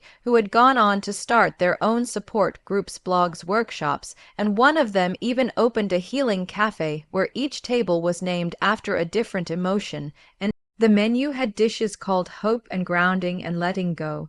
And I visited it once and cried when I saw a quote from my book printed on the wall. And these connections, these ripples, felt more fulfilling than any award or bestseller list, and they grounded me when the media attention faded and life became quieter. And during that time I also reconnected with my old therapist, who had first helped me back when I was 19, and she was nearing retirement, and invited me to co-lead a workshop with her on intergenerational trauma. And we stood side by side in a community hall in Oregon, teaching people how to trace emotional patterns through family trees and how to break cycles with intention. And I remember looking at her and feeling immense gratitude for her early belief in me when I had none in myself. And at the end of the workshop, she hugged me tightly and whispered, "You did it, you really did it." And I held back tears and whispered back, "We did." And around that time, I also began volunteering at a local shelter for runaway teens, offering journaling sessions and group storytelling circles. And one girl, only 15 years old, shared her story of being abandoned at a bus stop, and I stayed behind with her afterward, just listening, and she said it was the first time someone had not told her to just get over it. And I told her, "You do not need to get over it, you just need to get through it." And I saw something shift in her face, something open, and I knew then that no stage, no book, no camera could ever replace the power of sitting beside someone and saying, "I believe you." And one evening, as I walked home from the shelter, I passed by a playground and saw a little girl swinging alone, and for a second I saw myself, and I stood there just breathing, letting the wind touch my skin, and thinking about how far I had come and how far others still had to go. And I whispered into the air, "I am still here." And that night I dreamed of the train station again. But this time I was not crying. I was older, walking past the bench where I had once waited, and as I walked I saw a child version of me, sitting there, and I reached out and held her hand, and she looked up at me and smiled, and I woke up with tears in my eyes and the feeling that some part of me had finally made peace with that day, not by erasing it, but by transforming it. And in the morning I lit a candle, placed a photo of myself as a child beside it, and said out loud, "You are safe now. You are never alone again." After all those years of trying to rebuild myself from the inside out, there was still one part of the story I had never addressed directly, the part that involved standing in front of my parents again, not as their child, but as the woman they had abandoned. And though I had come so far and healed so many layers of my life, there was a silence that remained in that space where family should have been. And it was not that I had any hope left for reunion or apology or even understanding, but I knew deep down that my story would not truly be whole until I stood in the same room as them and saw them, not as monsters, but as people, as flawed human beings who had done something cruel and unthinkable. And so, when a documentary crew that had worked with me on the earlier film proposed a follow-up one that would focus not just on healing, but on confronting the past, I felt an uneasy pull in my gut. Also, a clarity like this was the step I had avoided for too long. And I told them, yes, if you can find them, I will sit down with them. And they agreed cautiously, respectfully, and over the next 3 months, the producers used every legal and ethical method to locate my mother and father, who were now living in a small coastal town in the southern part of the country, under new jobs, different names, but still legally married. And they had no public record of further children, no signs of therapy or reparation, just a quiet existence, as if the past had never happened. And I was given a choice to write them a letter through the team to request a filmed conversation. And after days of writing and rewriting, I kept it simple. I wrote, "I am not here to hurt you. I am not here to ask for answers. I am here because I need to see you as I am now, not as who you left behind." And I signed it with my full name and waited, and for weeks there was silence. Then one day the producer called and said they had agreed under strict conditions, no ambush, no media release without approval, and no questions about their current life. And I accepted because I was not doing this for exposure. I was doing it to finish something inside me. And the day of the meeting was set for early spring in a rented neutral house with only one camera, no crew, just a wide-angle lens and 2 microphones. And when I arrived, I felt like I was walking into a dream, not the kind that excites you, but the kind that disorients you where you do not know what is real. And my heart beat so loudly I could feel it in my throat. And the door opened, and there they were, my mother and father, older, grayer, thinner. And for a second I could not breathe because my body remembered before my mind did the way their faces were the last thing I saw before they disappeared, the way their backs turned as the train pulled away. And yet here they were, and they looked at me not with warmth or guilt, but with something unreadable, maybe defensiveness, maybe shame. And I sat down across from them, and we stared for what felt like forever before my father finally said, "You look different," and I replied I had to, and silence again, and the camera rolled unnoticed in the corner, and I asked softly why, and my mother looked away, while my father said it was supposed to be funny. "We did not think you would panic. We thought you would find your way back." And I swallowed hard because it sounded so ridiculous, so childish, and yet that had been their reasoning, that my terror was born from a prank gone too far. And I said, "You never came back." And my mother whispered, "We did an hour later, but you were gone, and we assumed you left on purpose." And for a moment everything froze because it hit me. They thought I had run away, that I had made the choice. They had been the ones to drive off, and when they came back I was already missing, and instead of searching they assumed I was done with them, and they left again. And I said, "You never reported me missing." And my father said, "We were afraid of what people would say. We told the school you transferred to live with relatives." And I sat there stunned because all these years I thought they were cold, cruel, abandoning me for fun. But instead they were also cowardly, also afraid, also hiding their mistake by pretending it never happened. And I asked, "Do you know what I went through?" And my mother nodded barely and said, "We saw some of the film." And I asked, "Did you ever want to reach out?" And she said, "No, because we thought you hated us." And I replied, "I did, but I also waited and waited and eventually stopped waiting." And started surviving, and my father looked down and said, "I am sorry," and I believed him in that moment, not because it was enough, but because it was something. And I said, "I do not want a relationship. I do not want reconciliation. I want you to understand that I became who I am not because of you, but in spite of what you did." And my mother finally looked me in the eye and said, "I know," and for the first time I saw her tears, not loud, not performative, just quiet grief for something she could never undo.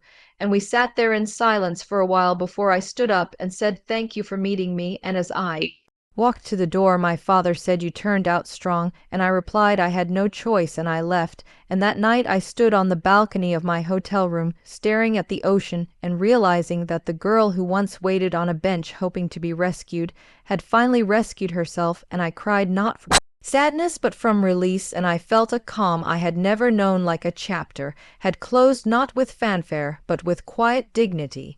And when the documentary aired months later, I allowed that scene to be included unedited because I wanted people to see that closure is not always clean or satisfying, but it is powerful in its own right. And the response was overwhelming, again, not in views or charts, but in messages from people who had confronted their own families or chosen not to, and felt valid in either choice. And I realized that the most radical thing we can do sometimes is tell the truth and stand in it without needing revenge, without demanding repair, just standing in truth and owning our survival. And that summer, I returned to the original train station, not for press, not for drama, but for myself, and I sat on that bench and closed my eyes and imagined the child version of me beside me. And I said out loud, "You did not deserve what happened, and I am so proud of you for surviving."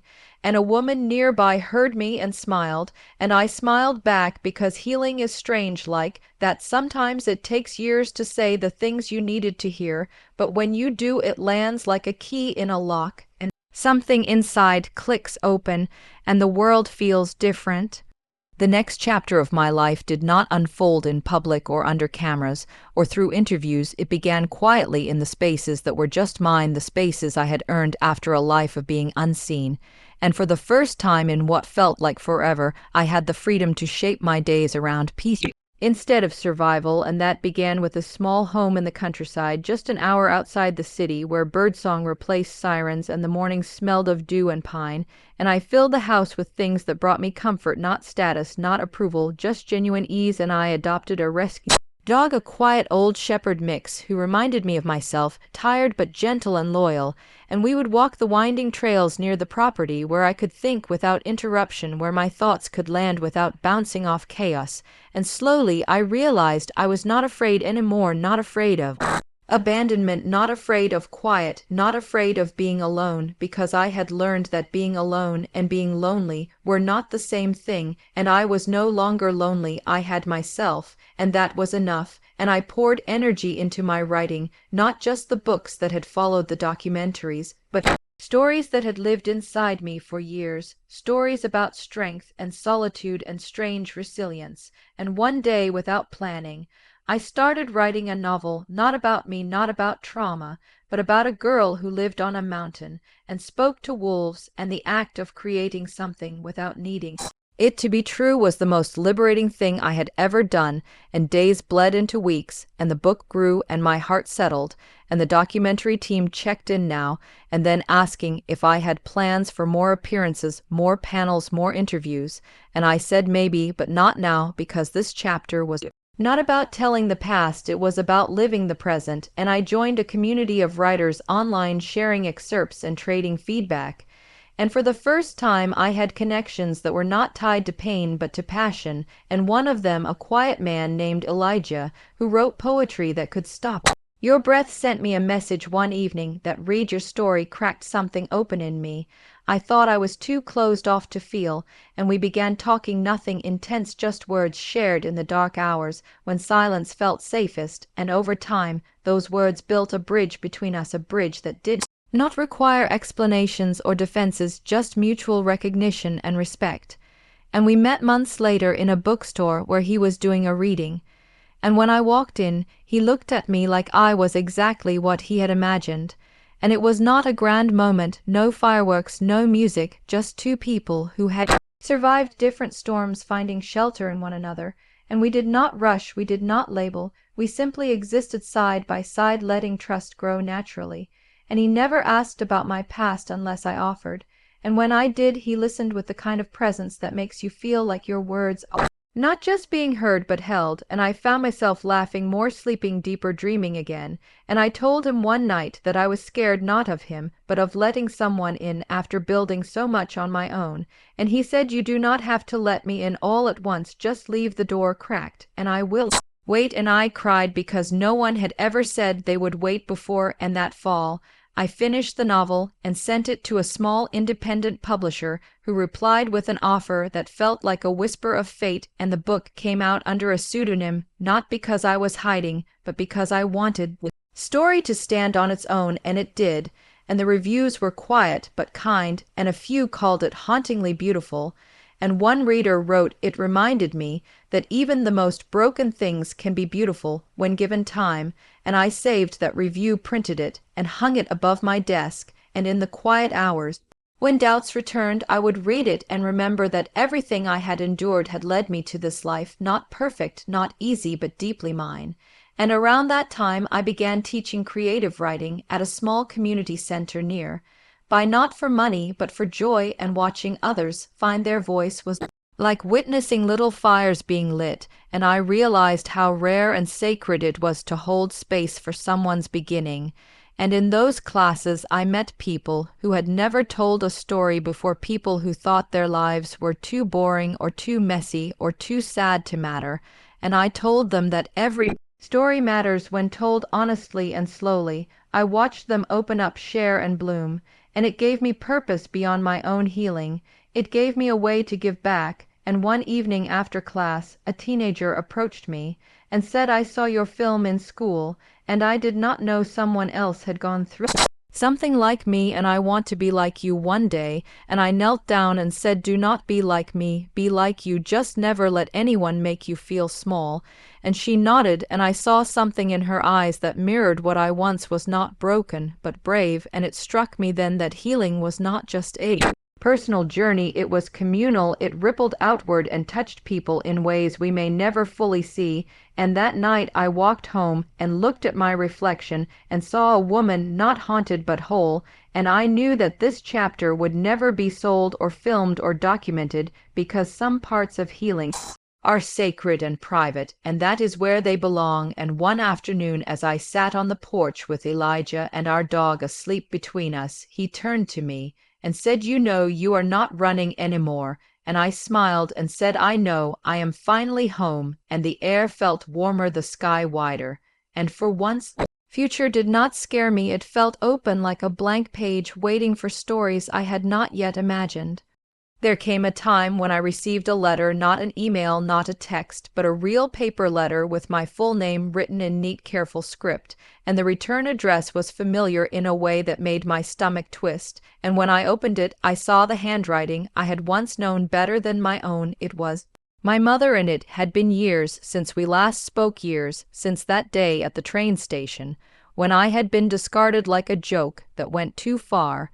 And she wrote about how time had passed, and how they had seen the documentary, how they had read the articles and watched the interviews and seen the version of me that I had built without them. And she did not apologize, at least not directly, but she wrote words like regret and misunderstanding.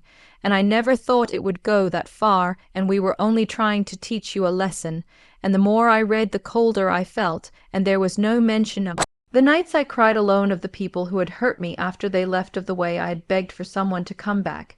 And instead she asked if we could talk, if we could meet, maybe once, no pressure, just if I felt ready. And I sat with the letter for hours, staring at it, rereading it, questioning every emotion that rose in me, and part of me wanted to scream, to send it back, burned or torn or soaked in the tears I had long since run out of. And another part of me wondered if this was what healing meant, facing the ghosts, not to invite them in, but to show them that they no longer had power. And I spoke to Elijah about it, and he said, "Whatever choice you make it from strength, not from fear." And so I wrote back, not with warmth, but with clarity. I said, "I received your letter. I am doing well. I do not carry hatred, but I do carry memory. I have built a life that is good and whole, and I am not interested in reopening wounds that finally stopped bleeding, and I wish you peace but I do not wish you back, and I signed it with my full name and sealed it without trembling.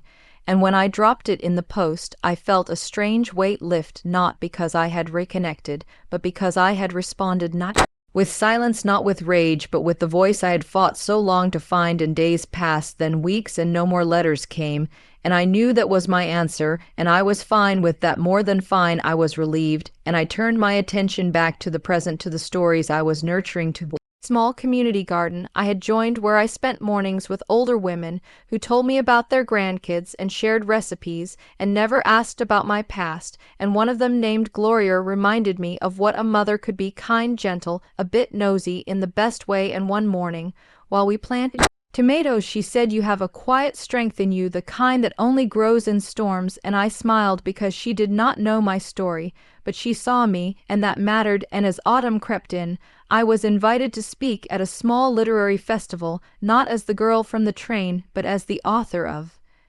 novel, and that distinction meant more than I could explain. And I read a passage about the girl and the wolves, and when I looked up, the audience was quiet, eyes wide like they were holding their breath. And afterwards a man approached me holding a copy of the book, worn and marked with notes, and he said, "Your story saved my daughter. She was hurting, and your words made her feel seen." And I hugged him because there are no words for that kind of gift.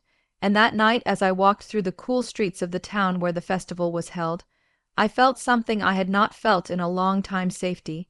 And not just the absence of danger, but the presence of belonging. And I called Elijah and told him about it, and he said, "I wish I were there to see your face right now." And I said, "You will be soon." And he laughed and said, "I am counting the days." And we made plans for him to visit for a longer stay, and maybe longer than that. And though we had not said the words "I love you," we said everything that mattered in the pauses and in the ways we showed up. And as I cleaned the guest room for him, I found a box I had not opened in years, and inside were photos from my childhood, not many, just a few worn ones that had somehow made it through. And I looked at the faces of the girl I used to be, and the parents who used to smile, and I felt nothing sharp, just distance, like looking at another life. And I did not cry, I did not ache. I simply returned them to the box and said thank you for the lesson, and set it back on the shelf. And when Elijah arrived, we spent the first night on the porch watching stars, wrapped in a blanket and silence. And he said, "This feels like home." And I said, "It is," and that was enough. And the next morning he cooked breakfast, humming as he moved, and it struck me how full my life had become. Not loud, not flashy, but full in the quiet ways that matter. And we talked about the future, about maybe moving in together, about maybe writing something together, a book of poems and stories, a blend of our voices. And I liked the sound of that, not because I needed it, but because I wanted it, and that difference was everything. And one afternoon, while we walked the dog by the lake, I saw a girl sitting alone on the dock, maybe 12, maybe 13, with a backpack and a look of trying too hard not to cry. And something in me moved, and I approached gently and asked if she was okay, and she shrugged and said just needed a minute away from them. And I nodded and said, "I understand." And she looked at me and said, "You do not even know me." And I said, "Sometimes we do not need to know everything to understand."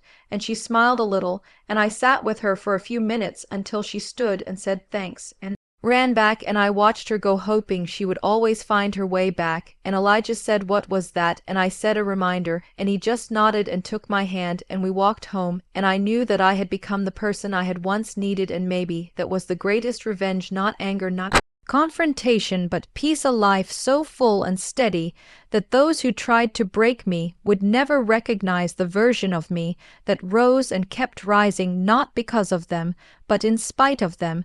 And that was enough, more than enough. Years had passed since that terrible day at the train station, and the wounds it left behind had finally stopped bleeding, but the scar remained part of me, a quiet line of memory stitched into my spirit. And as I stood before a crowd at a university auditorium filled with students, aspiring writers, and survivors of their own stories, I realized that the life I had built had taken on a power of its own. And I began my talk not with the tale of the girl left behind, but with the truth that she survived, that she grew, that she became someone who turned pain into purpose.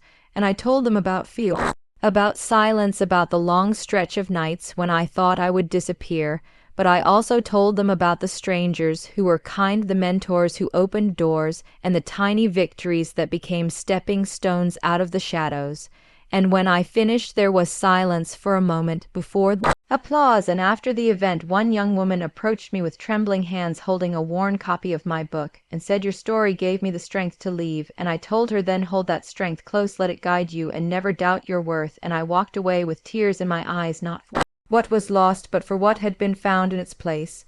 And when I returned home, Elijah was waiting with dinner on the table and music playing low, and he kissed my forehead like he always did, and asked how it went, and I told him it was everything and more. And that night, as we lay side by side under the warmth of the blankets, he said, "You know, I hope one day your parents watch one of your speeches or read your new book and realize what they missed." And I smiled, not in bitterness but in calm, and said, "Maybe, but it does not matter any more, because I did not do this for them, I did it for me, and for every girl who ever felt forgotten." And in the following weeks I continued writing not just fiction, but essays on recovery, on resilience, and on the reality of chosen family. And I received letters from readers in every corner of the world, people who felt seen, who felt less alone, and I kept each one in a wooden box labeled reminders, and on the days I doubted myself, I would open it and read until the doubt melted away. And one rainy afternoon, I received a call from a major publisher offering a deal not just for one book, but a full series based on my journey. And I said yes, not for the fame, for the reach, for the chance to speak to more hearts and to keep telling the truth. And Elijah was the first to celebrate, dancing with me in the kitchen as the rain tapped the windows and our dog barked at our joy. And I remember thinking, this is it not the peak, but the peace, the kind that grows roots and holds you steady. And in the spring we moved to a small cottage near the sea, a place with wildflowers and wind that carried stories, and I turned one of the rooms into a writing studio with floor-to-ceiling windows and walls painted in soft colors. And every morning I sat with a cup of tea, watching the waves and letting the words come to me. And in that quiet place I wrote the sequel, not of revenge but of rebirth, and I dedicated it to the girl who never went home. And one day, while sorting through old boxes, I found the journal I had kept as a teen, the one filled with angry scribbles and dreams written in shaky handwriting. And I read page after page, seeing the pain, but also the persistence. And I wrote a letter to that girl telling her, "You made it, you really did." And I tucked the letter inside the journal and placed it on my bookshelf where it belonged, a piece of the journey, not the whole story. And months later, during a book signing tour, a woman stood in line for over an hour, and when she reached me, she whispered, "I was your teacher in middle school, and I recognized you the moment I saw your name." And she told me she had cried when she saw the news all those years ago, and had blamed herself for not seeing the signs. And I took her hand and said, "You gave me kindness when I needed it, and that mattered more than you know." And she wept, and so did I, and in that moment I understood healing was not just mine, it rippled outward and touched those who had touched me. And as the tour ended and I returned home, I felt a stillness settle, in the kind that comes when the fight is over, not lost, not won, but released. And Elijah proposed on a quiet Sunday, with no audience, just us, the sea, and a ring nestled in the pages of a book. And I said yes with no hesitation, because I was ready not just to love, but to be loved without fear. And our wedding was small, simple, filled with wildflowers and laughter. And the people who stood with us were not bound by blood, but by choice, and that was enough. And as we danced under the stars, I saw flashes of the past, not to haunt, but to honor. And I knew then that the girl left at the train station had not vanished. She had evolved, grown, become a woman who wrote her own ending. And in the years that followed, we adopted a daughter, a quiet, fierce little girl, with eyes full of wonder and questions. And when she asked me once why I had no pictures of my parents, I told her, "Some families are born, and some are built, and ours is the second kind." And she nodded and said, "I like our kind better." And I smiled, knowing that the cycle had broken, that she would never know the kind of loneliness I had survived. And when she grew older and asked for my story, I told it to her, not all at once, but in pieces. And when I finished, she hugged me tight and said, "You are the strongest person I know." And I whispered, "Not the strongest, just someone who kept going."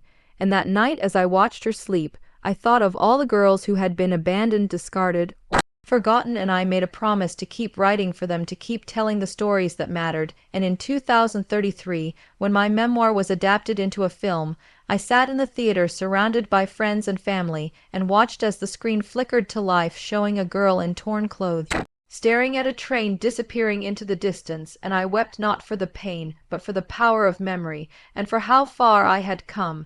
And when the lights came on, the audience stood clapping, and I looked at Elijah, who squeezed my hand and said, "This is just the beginning," and he was right, because survival is not a destination, it is a journey, and I was still walking it with my head high, heart open, and feet steady.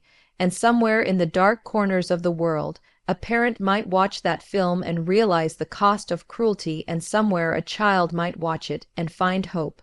And if even one life was changed, it was all worth it, every tear, every step, every story. And as I walked out of the theater into the bright night, I looked up at the stars and whispered to the girl I once was, "You made it home." Outro. This story is not just about revenge, it is about truth, pain, and rising stronger than before. If this hit your heart, then you know what to do. Like the video, drop your thoughts in the comments, and subscribe for more real stories that burn like fire. Until next time, stay sharp, stay loud, stay rebel.